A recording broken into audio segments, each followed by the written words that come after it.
今天和大家分享一款很简单的早餐，材料有燕麦、鹌鹑蛋和水。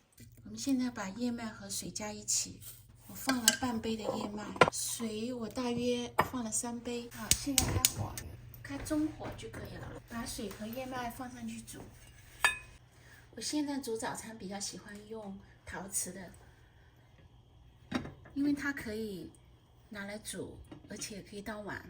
这个陶瓷锅是韩国产的，没有盖子，这个盖子是我自己家的。我们家大大小小有好几个陶瓷锅，这个是中国产的，有盖子。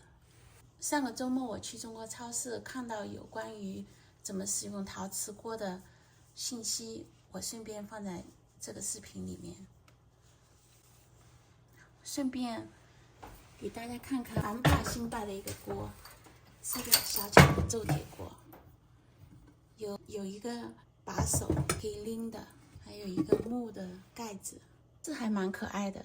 但是我还是喜欢陶瓷锅，因为陶瓷锅你吃剩了可以放冰箱，拿出来又可以放火上烧，而且洗了以后我不用担心要把它弄干。这个锅的话，我洗完之后要把它烘干一下，因为我怕生锈。煮陶瓷锅的时候要小心一点，没有及时把盖子拿掉的话，或者没有把火关小的话，它会扑出来。我现在已经把火关小了，这时现在的火量已经很小很小的火了，但是它还是在翻滚。我现在准备打几个蛋，蛋壳我都是收起来，把蛋壳晾干了，喂还给鹌鹑和鸡，给它们补钙。我总共打了7个鹌鹑蛋。我刚才把火关太小了，已经停止翻滚了。现在把火开大一点点，然后把这个蛋给打一下。我现在把鹌鹑蛋打下去。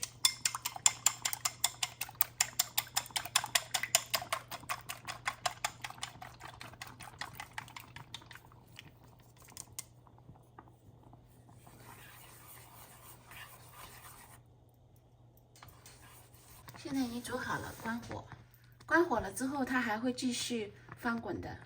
这是我昨晚做的蓝莓蛋糕，我拿一块热起来吃。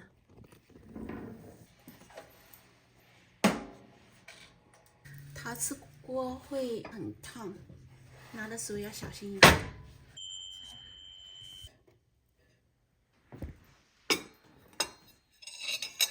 这就是我今天的早餐，是不是有稀饭的感觉？几分钟可以搞定。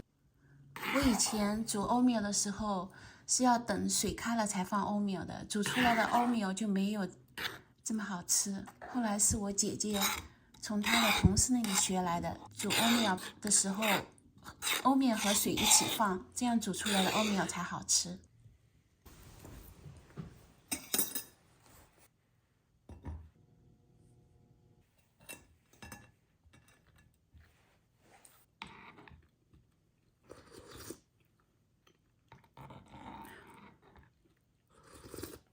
早餐吃完了，现在洗碗。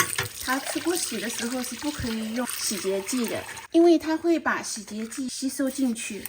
我一般就用个小刷子刷一下。如果比较难洗的，干在上面的东西，我会先用水浸一下，或者放灶头上烧一下，里面放水烧个几分钟就很容易洗了。用刷子刷一下，然后用热水，用刷碗布随便刷一下就洗干净了。如果是油腻的东西，你可以加水放灶头上烧个几分钟。好了。在剪辑视频的时候，我才发现我把砂锅说成陶瓷锅了，很抱歉犯了这个错误。因为我的右手手腕是受伤过的，经常会痛，我不能够花很多的时间在剪辑视频上面，所以我就接受这样不完美的自己，就这样子吧。希望你们也不要介意。视频的最后是上个周末我去中国超市的蛋糕店拍的蛋糕的照片，作为以后学做蛋糕时的参考，希望你们也会喜欢。谢谢观看。